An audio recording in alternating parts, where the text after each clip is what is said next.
If no one ever taught you how to manage money, don't worry, you're not alone. Most people are stressed, confused, or just guessing. But in the next 10 minutes, I will teach you the basics of money, the way it should have been explained from the start. Because here is the truth. Financial literacy is not about getting rich. It's about feeling calm when your card declines. It's about not flinching when the rent is due. It's about removing money as a daily source of anxiety and replacing it with confidence, control, and clarity. You do not need to be born into wealth. And if you can give me 10 minutes of your focus, I promise this will be one of the most important lessons you ever learn. So let's start at the beginning. Number 1, income which you earn defines your starting line. What is income? Income is the money you receive, whether from a job, a side hustle, or passive streams. And it's not just about the size of the paycheck, it's about how reliable that money comes in and how flexible or scalable it's over time. But here is the psychological trap. Most people only focus on what they learn, not what they keep. They chase pay raises without addressing spending habits. They believe more income will fix their problems, but it often scales their chaos. More income doesn't solve poor habits, it amplifies them. Real financial growth begins when you shift from income-focused thinking to value-focused thinking. How much impact do you create? How rare or in demand is your skill? Can your work be done by AI or outsourced? Those who earn the most aren't the busiest. They are the most valuable. So ask yourself, what problems do I solve? What values my skill set? How can I increase that value? A little story, a friend of mine worked at a call center making minimum wage. Instead of complaining, he mastered scripts, learning customer psychology, and became the team lead in 6 months. Not because he worked harder, but he worked smarter. He learned the game. Your income is not just a number, it's a reflection of value you constantly deliver. To grow your income, you must grow yourself. Every extra dollar you earn is a direct return on how seriously you take your own growth. Number 2, expenses and budgeting. Control means power. What is an expense? An expense is any money that leaves your account. Bills, grocery, gas, online orders, monthly subscriptions, but it's more than a transaction, it's a decision. It reflects what you prioritize, what you value, and sometimes what you're avoiding. What is a budget? A budget is a written plan that tracks how much money you expect to earn and how much you plan to spend. But it's not about restriction, it's about awareness. Most people do not need more money, they need more clarity. You can't change what you won't look at. If you ever feel broke, overwhelmed, or like never have enough, you do not have an income problem. You have a clarity problem. Instead of asking, can I afford this? Ask, does this move me closer to the life I want? Or is this an emotional reaction or unconscious decision? For example, let's say you spend $300 a month on eating out.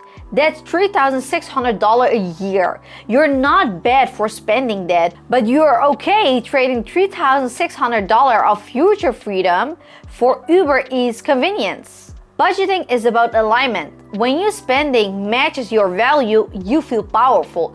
When it doesn't, you feel the shame, and that shame keeps you from facing your numbers. A solid budget also helps you sleep better because you know what's coming and where it's going. Number 3, savings and assets. Building your safety and self-respect. What are savings? Savings are unspent potential. They are promises kept to your future self. Every dollar you don't spend is a vote for freedom. It says, I care enough about myself to prepare. But let's go deeper. Saving isn't about money, it's about identity. The habit of saving even $10 a week is a declaration that you matter. When you save, you rewrite the script from I'm just surviving to I am building. What are assets? Assets are things you own that generate value or hold value over time. For example, cash and savings, investments, stocks and bonds, real estate, intellectual property, equipment or tools that increase your earning capacity. A psychological insight: People who grow up in scarcity often sabotage their savings. Why? Because money in the account feels unsafe. They are waiting for the other shoe to drop, so they spend it before it gets taken.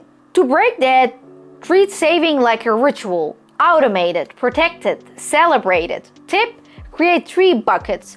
1 for peace, emergency fund.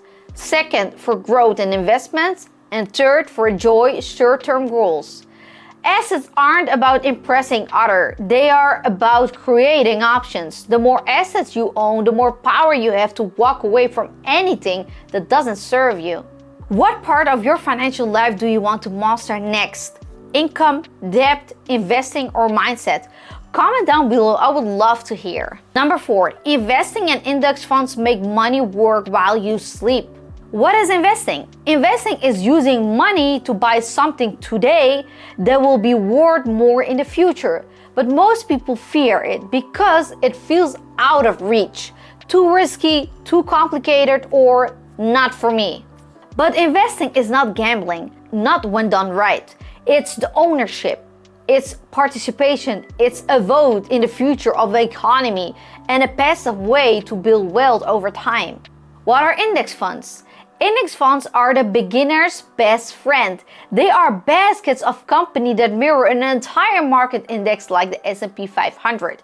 Instead of trying to pick winners, you bet on the whole economy. It's safer, cheaper, and historically very effective. A real example, the S&P 500 index have returned around 7 to 10% per year over the last 50 years. That means your money doubles every 7 to 10 years without doing anything extra. If you invest $200 monthly in a broad market index fund, you are building ownership in hundreds of companies at once. You are reducing risk while maximizing exposure. Action step. Start with a simple platform like Vanguard, Schwab, or Fidelity.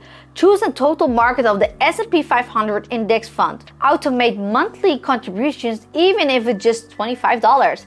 Just stay consistent. The real risk is not investing at all. Number 5, compound interest and time. The invisible advantage. What is compound interest? Compound interest is the process of earning interest on your initial investments, plus the interest that investments has already earned.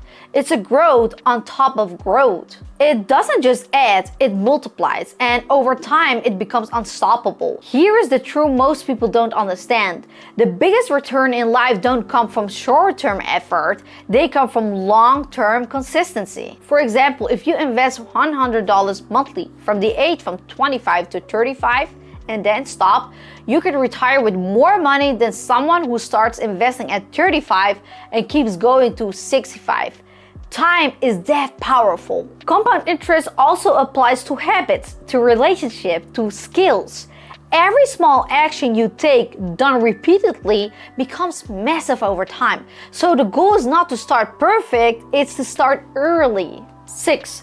Debt and liabilities. The trap that keeps you stuck. What is debt? Debt is borrowed money you must repay, often with interest. It can help or hurt you, depending on how you use it. What are liabilities? Liabilities are obligations that cost you money.